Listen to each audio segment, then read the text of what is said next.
ಸಿದ್ದು ರಾಜೀನಾಮೆ ಬಳಿಕ ಸಚಿವ ಸ್ಥಾನದ ಆಕಾಂಕ್ಷಿಗಳಲ್ಲಿ ಉತ್ಸಾಹ ಜಾಸ್ತಿ ಆಗ್ತಾ ಇದೆ. ಶತಾಯಗತಾಯ ಮಂತ್ರಿಯಾಗಲು ಶಾಸಕರು ಕಸರತ್ತನ್ನ ನಡೆಸ್ತಾ ಇದ್ದಾರೆ.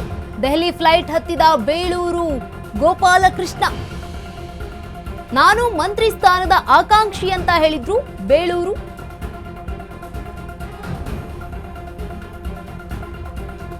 ಸಿದ್ದು ರಾಜೀನಾಮೆ ಬಳಿಕ ಸಚಿವ ಸ್ಥಾನದ ಆಕಾಂಕ್ಷಿಗಳಲ್ಲಿ ಉತ್ಸಾಹ ಜಾಸ್ತಿ ಆಗ್ತಾ ಇದೆ.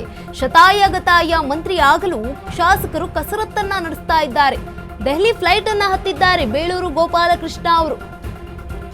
ನಾನು ಕೂಡ ಮಂತ್ರಿ ಸ್ಥಾನದ ಆಕಾಂಕ್ಷಿ ಅಂತ ಹೇಳಿಕೊಂಡಿದ್ರು ಬೇಳೂರು ಕೃಷ್ಣ ಅವರು. ಸಿದ್ದು ರಾಜೀನಾಮೆ ಬಳಿಕ ಇದೀಗ ಸಚಿವ ಸ್ಥಾನದ ಆಕಾಂಕ್ಷಿಗಳಲ್ಲಿ ಉತ್ಸಾಹ ಜಾಸ್ತಿ ಆಗ್ತಾ ಇದೆ. ಶತಾಯಗತಾಯ ಮಂತ್ರಿ ಆಗೋದಕ್ಕೆ ಶಾಸಕರು ಕಸರತ್ತನ್ನ ಮಾಡ್ತಾ ಇರುವಂತದ್ದು. CLP ಕರೆದ ನಂತರ ಯಾರನ್ನು ಮುಖ್ಯಮಂತ್ರಿ ಮಾಡಬೇಕನ್ನೋದನ್ನ ನಿರ್ಧಾರವನ್ನು ಮಾಡ್ತಾರೆ.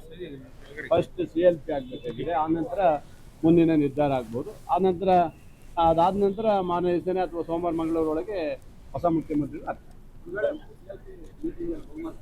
ಅದೆಲ್ಲ ಏನಿಲ್ಲ, ಬಹುಮತ ಇರಲ್ಲ. ಮೇಲ್ಗಡೆಯಿಂದ ಆದೇಶ ಇರುತ್ತೆ ಅಷ್ಟೇ. ಇನ್ನು ಹೈಕಮಾಂಡ್ ಏನು ಆದೇಶ ಇರುತ್ತೆ ಅದೇನೆ. ಹೈಕಮಾಂಡ್ ಉತ್ತರದಲ್ಲಿ ಕೊಟ್ಟಿರ್ತಾರೆ ಅಷ್ಟೇ.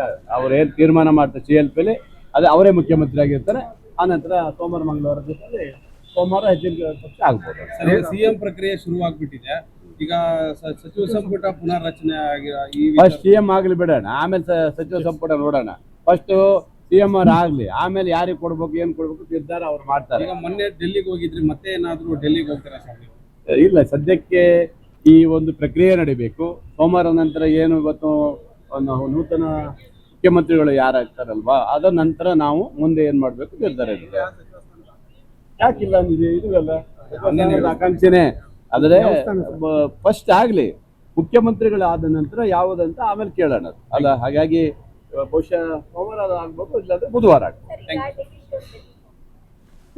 ಬೆಳಗ್ಗೆ ಮಧ್ಯಾಹ್ನ ಮಾನ್ಯ ಮುಖ್ಯಮಂತ್ರಿಗಳು ಹೋದ್ರು, ಈಗ ಇವರು ಹೋಗಿದ್ದಾರೆ. ಬಹುಶಃ ಬರ್ಲಿಕ್ಕೆ ಹೇಳಿದ್ದಾರೆ, ಹೋಗಿದ್ದಾರೆ, ಡಿಸೈಡ್ ಮಾಡ್ಕೊಂಡು ಬರ್ತಾರೆ. CLP ಕರೆದ ನಂತರ